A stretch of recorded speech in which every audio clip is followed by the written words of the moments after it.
Well, good morning. Yes, it's me, Kenny Bulgari, and it is Friday, March 7th, 2025. And am I glad this week is almost over? Anyway, here are the things that you need to know. Well, stocks continue to slide and it gets uglier. Nasdaq now in official correction territory. Street strategists are now all calling for a lower 2025 at the end of the year for the S&P. The NFP report is due out at 8:30 this morning. The question is now, will it disappoint or will the markets interpret it as a disappointment? Oil's up, gold is steady, and what do we have for dinner? Well, we're going to just have the potatoes and eggs because you need comfort food. Look, markets are anxious, right? And that can make everyone uncomfortable. I get it. You can reach out to me. Go to slatestone.com and click on the link that says contact us. Send me a message. I'm happy to discuss your plan with you, or feel free to call me at 561-244-2504. Okay, look. There is no sugarcoating this, right? It was ugly yesterday. Stocks fell. The Dow lost 427 points, or 1%. The S&P gave up 104 points, 1.8%. The Nasdaq fell by 485 points, or 2.6%. The Russell down 34 points. The transport's down by 65 points. The equal weight S&P gave back 80 points, or 1.1%, while the Mag 7 choked, right? Giving up 720 points, or nearly 3%. The contra trade surged, the dog up 1.1%, the SH up 1.8%, PSQ up 2.8%. The VIXI was up 11%, while the SPSX was up 5.3%. Bonds gave up a little bit of ground. The TLT down 0.3%, while the TLH gave back 0.25%. Yields rose. The 2 years now yielding 3.95%, while the 10 years at 4.27%. 12-month CD rates vary between 4.4% and 4.6%, while your government money market funds paying you about 4.25%. The only two sectors bucking the trend yesterday, consumer staples up 0.2% and energy up 0.3%. The other 9 sectors ended low, with real estate, tech, and consumer discretionary all down better than 2.5%. Utilities lost 2.1%, communications down 1.8%, financials down 1.6%, industrials down 0.9%, basic materials down 0.5%, with healthcare down only 0.3%. Yesterday, we learned that the Challenger job cuts rose by 103% year over year. But remember, they track announced layoffs by U.S.-based employers each month. It's one of several indicators used to gauge the health of the labor market. Though it's not a direct measure of actual job losses like unemployment claims or the official BLS NFP report, but rather a signal of employer intentions. Interpreting this requires context. The surge is heavily driven by federal government layoffs, with 62,242 cuts attributed to the 17 agencies, largely tied to the DOGE initiative, which some might find as a positive. This aligns with a broader policy push to shrink federal spending and workforce size as the top reason for the total of 63,583 layoffs, including the contractors with the government. Beyond government, retail was down 38,000, technology was down 14,500, and that also contributed significantly, suggesting sector-specific pressures like trade war fears, canceled contracts, or structural shifts like the retail adapting to post-pandemic, tech adjusting to after overheating, right? However, announced cuts don't always translate to immediate job losses. Some may occur through attrition, some may be delayed, others may never materialize. Remember the old adage, eliminate the negative and accentuate the positive. Well, they flip that right on its head, as they are eliminating the positives and accentuating anything perceived as being a negative. That's what the markets have been doing of late, and most likely will continue until this settles down. At the moment, nothing will be interpreted as a positive. They're just going to look past it, trying to find a negative so they can reconcile this sell-off in their heads. And when the momentum builds, it builds, taking stocks lower and lower, breaking trendline supports, which only ignites more algorithmic selling. And then down we go, which is what we keep seeing, right? Yesterday saw the S&P test for the second time the long-term trendline support at 57.30. And while we breached it, we traded as low as 57.11. We managed to take it back by the end of the day, closing at 57.38. But like I said the other day, I expected it to test it twice. And then when we test it for the third time, that's when it will fail. And that will cause the algos to continue to push stocks lower. Now, that may not happen today. Futures this morning at 6 o'clock are a bit higher, but I would not be surprised to see it happen in the days ahead. As of this morning, the S&P is down 6.9%, so that's still within the normal trading range. And just to be clear, the S&P would have to trade down to 55.30 for it to enter the correction zone, right, which is a 10% move off the high.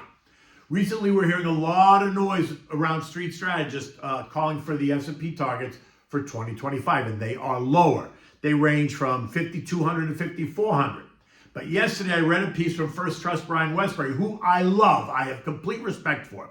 In this, he said, and I quote, "Our 2025 forecast for the S&P 500 was that it would end the year at 5,200. Not many street forecasts had that market trending lower, but we did. For the record, our capitalized profits model says that the S&P 500 with a 4% 10-year yield has a fair value of roughly 4,500. The forecast was based on profits and discount rates, giving us an estimate of fair value, not policy changes. So while you may be blaming Trump policies like tariffs, he inherited an overvalued market." Now, understand that they make assumptions that you may not agree with, so take everything with a grain of salt. In addition, markets do not like uncertainty, so the path of least resistance is always lower when uncertainty remains high. That's the VIX, right? VIX is fear, it's uncertainty. An overvalued market, remember that he is using a 4% yield. Currently, the 10-year yield is 4.27, which only means that his valuation target then has to go lower if he plugs all that in again. So all else being equal, no changes in earnings or growth expectations or risk premiums, moving the 10-year yield from 4% to 4.25% would indeed then push the S&P target even lower. Now, the exact impact depends on the specific model and the assumptions that you're making. But directionally, higher yields equals lower equity targets, unless, of course, something changes. The Nasdaq, though, is now in the correction zone. Yesterday's decline now puts the index down 11% off the high, making this the third one to fall. Recall the Russell's down 16%. That entered the correction zone on February 24th. The transports entered the zone on February 26th. The Mag 7 is also in the zone. It's down 17%. It entered the zone on also February 26th. But to be fair, the Mag 7 is really a subset of the broader Nasdaq, right? The industrials are down 5.5%, so still well within correction territory, normal territory, and the equal-weighted S&P is down 7%, still within normal territory. So we're in a trade. So you have to ask: are we in a trade war, or is it all this just an overreaction? Have we been getting ripped off all these years, and will this action make it right? Well, we're about to find out. What I do know is that volatility seems like the only thing that is certain here at the moment, so investors should make sure that they understand that and they are prepared for what that means. So make sure, what this means is make sure you are well diversified for this ride. Now, today brings us the all-important non-farm payroll report, and the expectation is for 160,000 new jobs, with an unemployment rate to remain at 4%, right? Average hourly earnings of up 0.3 month over month, and year-over-year up 4.1%. These are all healthy numbers. Those are good numbers. Now, like yesterday, if we get a significant miss, like I said this yesterday, if we get a significant miss, and that would have to be sub 70,000, then I would expect the markets to go lower. If we get anywhere above that, I think the market actually holds steady, right? The 3-month run rate this morning is 170,000 monthly jobs, right? You got 111, 143, and 256. So even if today comes in at 70,000, the new monthly 3-month run rate is going to be 156,000, right? Which is still a healthy rate. But while we may not overreact, you never know what the algos are going to do. U.S. futures this morning are higher. The Dow up 85 points, the S&P up 20, the Nasdaq up 95, while the Russell's ahead by 5. Part of this is, in my opinion, just selling exhaustion. And part of this is the expectation that the NFP is not going to surprise us to the downside, right? That it'll come in kind of where everyone expects it to. Look, nothing has really changed. While the tariffs have been delayed until April 2nd, they have not been canceled. Expect the pressure to remain on our trading partners until trade policy becomes fairer and clearer. And so we can expect the markets to remain anxious until that happens, and that will continue to cause volatility. Oil also remains volatile as traders try to measure the risk of a widening trade war, along with the recent OPEC Plus decision to raise output in April. This morning it's up $1 at 67.40, but still below all three trend lines, but holding within that range that we defined at $66 to $70. Gold also continues to trade in this tight ranges like we discussed yesterday. If you look at the chart, you draw the trend line, you see we're in this tight triangle pattern with 28.82 support and 29.32 resistance. So once again, gold will break out or break down as we move deeper into this triangle, right? It's got to go up or down once it breaks the triangle. Now, if the NFP report is weak, right, soft and disappointing, then that's going to spark a rally in gold as it heightens the fears of a slowdown. If the NFP report is okay, then look for gold to retreat, right? If it doesn't cause all kinds of anxiety, then gold will retreat. The VIX will decline. Stocks should see a little bit of a bounce. Yesterday, the VIX traded in the 22.37, 25.92 range, leaving it just below the high on March 4th at 26.35. This morning, it's down 23 cents at 24.64. And if the NFP report is well received, then the VIX will fall and stocks will rise. And that seems to be what the market is expecting based on what futures are doing. European markets are all lower. This after the ECB cut rates by 25 basis points yesterday, leaving investors to digest the messaging on inflation and growth. The latest cut now from the ECB puts them squarely in the less restrictive space, and that suggests that maybe future cuts are off the table for now. Now, just FYI, headline inflation is expected to go up to 2.3% from 2.1%, while growth is expected to decline from 1.1% to just 0.9 for the year. The SP closed at 57.38, down 104 points, leaving us right on the trend line. Futures in the pre-market are showing the SP up 17 points as we bounce back and forth. Now look for the trend line, 57.30, to be tested again. Maybe not today, or maybe yes today. Again, what will it do? Will it hold or will it not hold? Now, it most likely will not hold if we test it again. And if it fails, then expect the sell algos to go into a free fall frenzy and expect the buyers to just step aside to see how frantic the selling becomes. It's Friday, going into the weekend. It's been a tough week. Do not be surprised if you see this morning's strength turn into weakness as we move through the day, right? And the weekend is upon us. Look, you need to get comfortable with being a bit uncomfortable. If you're a baby boomer, make sure you're well diversified and not overweight in any particular sector. If you're younger, then hold your nose and jump in. And while it may become uncomfortable, it is not a disaster.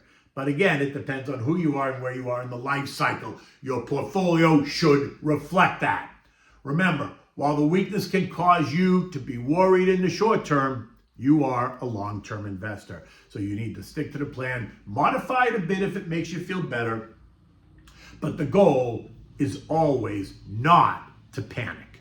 Okay, so now it's Friday and Lent. We've talked about this, so no meat. You can have pasta, you can have vegetables, you can have all that stuff. But after kind of what the market's done, what it feels like, I'm just going easy. Potatoes and eggs, right? It's a simple dish. You can have it for breakfast, lunch, or dinner, and especially if you have nice sliced Italian bread, you make a sandwich out of it.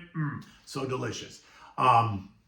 And so after yesterday, I know people just want to feel some comfort. So this is such a great way to do it, right? Now for this, you need the eggs, you need potatoes, garlic, onion, salt and pepper, butter, olive oil, fresh grated Parmigiano cheese, and if you prefer, a pinch of Italian seasoning, right? You can season it as you like. You want to preheat the broiler, right, in your oven to high. Just leave it there so when you're ready to use it. Peel a couple of russet potatoes, then slice them, then toss the sliced potatoes into a pot of water and just blanch them. 3 minutes or so, right? Don't make them soft, just blanch them. Remove them, strain them, set them aside. Now in a large bowl, you're going to crack 6 to 8 eggs. You're going to beat them well. You're going to add a splash of milk or half and half, whatever you have. Season it with salt and pepper. And if you like, a pinch of that Italian seasoning. Add a handful of the grated cheese, mix it well, now set it aside. In a large oven-safe frying pan, melt a dab of butter, add a squirt of olive oil, and heat it up. Then add in some chopped garlic and saute it all around. Next, add in some sliced onions and saute that as well until they're soft and golden, 8 to 10 minutes.